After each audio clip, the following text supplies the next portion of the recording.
America से। राधे राधे श्री हरिवंश। महाराज जी आपके चरणों में कोटि कोटि प्रणाम। महाराज जी आपने पूरा संसार में राधा नाम का प्रेम और आनंद दिया है, हम जैसे सामान्य जीव आपको क्या दे सकते हैं जिससे आपको प्रसन्नता हो? आप राधा राधा कहें, स्वस्थ रहें, भगवान की प्रसन्नता के पात्र बने, यही हमारी भेंट है। आप स्वस्थ रहें, आप सुखी रहें, आप सदाचारी बने, आप भगवान के प्रिय बने, यही हमारी भेंट है। हम भगवान के सेवक हैं। हमारा कार्य है सबको भगवत स्वरूप का स्मरण कराना, सबको सच्चे मार्ग पर चलाना। अगर आप सच्चे मार्ग में चले तो हमारी सेवा बन गई, हमें स्वामी की कृपा प्राप्त होगी। बस यही हमारा लक्ष्य है। हमें और किसी से कोई धन्यवाद, थैंक यू ये सब नहीं चाहिए। हमें एक ही बात चाहिए, आप प्रसन्न हो, आप सुखी हो, आप अच्छे आचरण वाले हो, हमारे वचनों से आपका कुछ परिवर्तन हुआ तो हम अपने जीवन को धन्य मानते हैं, हम अपने स्वामी की सेवा कर पाए, बस इतनी बात है। नहीं, सबका धन्यवाद एक ही जगह जाना चाहिए, भगवान के पास। उनका धन्यवाद है कि आपको वाणी सुनने को मिली, हमारे लिए उनका धन्यवाद है कि हमें सेवा दी। बस उनकी कृपा है तो ये हो रहा है। नहीं, लाख प्रवचन करो, सामने कोई परिवर्तन नहीं होता। लाख प्रवचन सुनो, अपना कोई परिवर्तन नहीं होता। इसमें मूल भगवान की कृपा है, हमारे ऊपर भी और आपके ऊपर भी। तो दोनों भगवान की जय बोले और अच्छे मार्ग के पथिक बने। जी। उत्सव सिंह जी सुल्तानपुर। राधे राधे। राधा वल्लभ श्री हरिवंश। महाराज जी साधक को अपने अहंकार से मुक्ति पाने के लिए क्या मार्ग अपनाना चाहिए? क्या बिना गुरु कृपा से अहंकार से मुक्ति संभव है? नहीं, एक सदगुरुदेव ही ऐसे हैं जो हमारे अहंकार को नष्ट कर सकते हैं। दूसरा कोई उपाय नहीं। हम जो भी करेंगे वो सब अहंकार पुष्ट होता चला जाएगा। हम मौन व्रत धारण करते हैं, ये मैं के आगे जो कुछ जुड़ता है वो सब मायाकृत होता है। शुद्ध में ब्रह्म स्वरूप है, वही ब्रह्म स्वरूप गुरुदेव हम पर शासन करें और हमको ये अनुभव हो जाए कि मेरा जीवन गुरु कृपा से चल रहा है। गुरु कृपा ही केवलम, मोक्ष मूलम गुरु कृपा। मेरे द्वारा जो भी साधन हो रहा है गुरु कृपा से हो रहा है, तो अहंकार शांत हो जाएगा। महापुरुषों की संगति, भगवत प्रेमी महात्माओं की संगति से ही अहंकार नष्ट होता है। तिनकी संगति रहत जाति कुल मद सब नंसय, संतत सेवक सदा भजत जय श्री हरिवंशय। जो प्रभु के भजन में निरंतर डूबे हुए हैं, ऐसे महापुरुषों के संग से अहंकार गलित हो जाता है। कहते हैं ना, जो ऊंट पहाड़ के नीचे जाता है तो अपनी उसकी लंबाई का अहंकार नष्ट हो जाता है। ये पहाड़ जैसे महापुरुष है, द्वंद्वों को जीत करके जो स्वरूप में स्थित है। तो हमारे छोटे मोटे साधनों का जब अहंकार होता है, इनके समीप पहुंचते हैं, वो सब चूर चूर हो जाता है।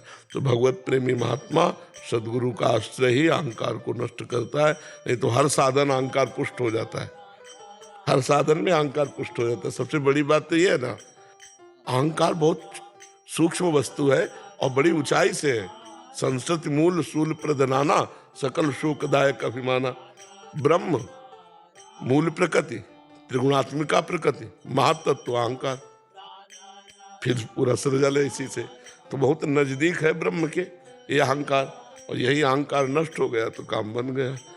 भजन तभी माना जाएगा आपका परिपक्व हुआ जब देहाभिमान गलित हो जाए, देह भाव गलित हो जाए, व्यवहार शून्य जीवन, परमार्थ में जीवन, जिसका व्यवहार परमार्थ में हो गया है, भगवत स्वरूप जीवन। ये अहंकार रहित महापुरुष की स्थिति, जहाँ निर्माण अमोहा जित संग दोषा, अध्यात्म नित्या विनिवृत्त कामा, द्वंद्व विमुक्ता सुख दुख संगई, गच्छन्त मूढ़ा पद्मभ्यम तत्। जो मान रहित है, मोह रहित है, किसी भी संग का दोष जिसके ऊपर प्रभाव नहीं पड़ता, वस्तु व्यक्ति स्थान कोई अपना प्रभाव उसके ऊपर नहीं डाल सकते, वो असंगो हम पुरुषा की जिसे सिद्धि हो चुकी है। अध्यात्म नित्य, नित्य आत्म स्वरूप में स्थित है, विनिवृत्त कामा, समस्त कामनाएं से रहित हो चुका है, द्वंद्व विमुक्ता, मान अपमान निंदा स्थिति जिसके लिए समान हो चुकी है, सुख दुख में जो समान भाव, वो ज्ञानी महापुरुष परम पद का अधिकारी है। जो अमूढ़ है वो ज्ञानी महापुरुष परम पद का अधिकारी है। तो बिना गुरु कृपा के तो हमें लगता है कि अहंकार नष्ट होने का कोई उपाय ही नहीं है। और यही है संस्कृति का मूल। ये खत्म हो गया तो जीवन मुक्त हो गया, फिर क्या है? जो जीवन मुक्ति है, जो विदेह स्थिति है, वो इसी बात की तो है कि अहंकार गलित हो गया है। देहाभिमान गलित हो गया, वो भी देह मुक्त है। नाम जप करो और संतों का संग करो। स्वामी कृष्णानंद जी महाराज, आंध्र प्रदेश से।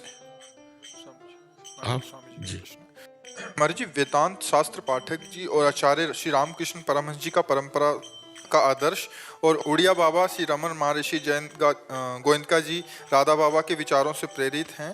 राम सुखदास जी महाराज जी से मिले हैं और महाराज जी श्री रामकृष्ण महाराज जी के जो बोधन, जो पराभक्ति और जो आपकी राधा भक्ति, श्री मधुसूदन सरस्वती जी की कृष्णात् परम किमिति तत्त्वम् जानी, वेदांत में कह रहे हैं कि निर्विकारता और कठोरता है सरसता पराभक्ति। निर्विकारता से रसो वै सहा। रसम ह्याम लब्ध्वा आनंदी भवतु। साधना में निरंतरता का बारे में संदेह पूछा पहले सेंटेंस में। निरंतरता हाँ साधना में और आगे बढ़ने के लिए, जो अभी कहा आप, असंग शस्त्रेण दृढ़ेन चित्वा, जी और उसके बाद वो उस पर स्थित होने, आत्मनिष्ठ और ब्रह्मनिष्ठ में जी बिल्कुल लग जाने के लिए जी पराभक्ति का जो आश्रित लेने से जी बहुत बढ़िया उपाय होगा। ऐसा जी। कुछ उपाय देने। महाराज जी, आसक्ति अगर साकार उपासक है तो इष्ट के नाम रूप में आसक्ति, और निराकार उपासक है तो स्वरूप आसक्ति। देहासक्ति का नाश, इंद्रियजन्य भोगों के प्रति वैराग्य, और मन का जो संकल्प विकल्प रहित हो जाना है। और अपने जैसे देवर्षि नारद जी ने भक्ति सूत्र में लिखा, तन्मया ब्रह्मविद ब्रह्मवि भवति। स्वरूप में आसक्ति का मतलब है अन्यत्र से पूर्ण चिंतन शून्य हो जाना। अगर वेदांत शास्त्र के अनुसार तो चिंतन रहित हो जाना ही स्वरूप स्थिति है। अंतःकरण में बुद्धि का निश्चय खत्म, मन का संकल्प विकल्प खत्म, अहम की वृत्ति जो अंतःकरण की है वो लय को प्राप्त हो रही है, और चित्त चिंतन शून्य हो गया है, तो अपने स्वरूप में स्थित है। बुद्धि का निश्चय हो गया कि परमात्मा भगवान श्री कृष्ण ही सत्य है, और संकल्प बन चुका है कि जीवन की एक एक श्वास उन्हीं के चिंतन में जाएगी, और चित्त उन्हीं का सतत चिंतन करता है। अहंकार उनके दासत्व को प्राप्त हो गया। ये पराभक्ति का स्वरूप है। आसक्ति ही चिंतन कराती है, आसक्ति ही चिंतन शून्य हो जाती है। जब हम अपने स्वरूप की तरफ देखते हैं तो हमें किसी क्रिया पदार्थ और चिंतन से सुख नहीं मिलना है, क्योंकि जितना भी चिंतन होगा तो चिंतन ही विषय होगा। हम चिंतन से परे हैं, मन बुद्धि चित्त इनसे अतर्क है हमारा स्वरूप। तो जब हमें अपने स्वरूप की तरफ आसक्ति गुरु कृपा से आएगी, या भगवान की तरफ आसक्ति, तो अपना विस्मरण। भक्ति में क्या होता है? अपना विस्मरण होता है। और ज्ञान में क्या होता है? तू का विस्मरण होता है। और माया में क्या होता है? मैं तू में विस्मरण होता है। तो जो ब्रह्म प्राप्त करने की प्रबल लालसा वाले महापुरुष होते हैं, वो अन्य सब विस्मरण करके मैं में समाहित होना है। और जो भक्ति वाले महापुरुष होते हैं, वो मैं का विस्मरण करके आप में समाहित होना है। ब्रह्म नहीं, माया नहीं, नहीं जीव नहीं काल, अपनी हु सुदिना रही, अपनी हु सुदिना रही, एक रहो नंदलाल। प्राण भय कान में, कान भय प्राण में, हिमे न जान परे कान है कि प्राण है। भक्ति की चरम अवस्था। और ज्ञान जो है भाई मैं तो सब चिंतन त्याग, शांत शाश्वतम अप्रमेय अनघम निर्वाण शांति प्रदम, तो अपने स्वरूप में स्थित। तो आसक्ति, आत्मज्ञान तो हजारों को हो सकता है, लेकिन आत्माशक्ति ये बहुत कठिन है। वो अपने स्वरूप में ही रमण करे, स्वरूप से कभी बाहर ना हो। ज्ञान होना तो अलग बात है, लेकिन बोध होकर उसी में समाहित हो जाना ये थोड़ा कठिन विषय है। अपने ही स्वरूप में स्थित हो जाना कठिन है। इसीलिए कहा ज्ञान के पंथ कृपाण के धारा, परत खगेश लगे नहीं बारा। क्योंकि देहाभिमान बहुत जन्मों से इतना पुष्ट हो गया है कि हम बातें ज्ञान की करेंगे, लेकिन स्थिति कहीं ना कहीं घूम करके अंतःकरण में ही आ जाती है, अंतःकरण धर्म में। और जो अंतःकरण धर्म को बाधित करके अपने स्वरूप में स्थित है, वो बोधवान महापुरुष, जिसे पूज्य पारसी उड़िया बाबा जी, रमण महर्षि जी, रामकृष्ण परमहंस जी, पूज्य श्री जयदयाल गोयनका जी, ये सब स्थिति प्रज्ञ महापुरुष है जो स्थिति को प्राप्त, यही हमारे आदर्श हैं, यही हमारे आगे चलने वाले महापुरुष हैं। जब उस समय में उनका वचन और बोधना को आश्रय लेने से बहुत पुष्टिवान हो जाता। जी जी जी जी, जीवन भर आदर्श पूज्यपाद श्री उड़िया बाबा जी के ही वचनों का रहा है।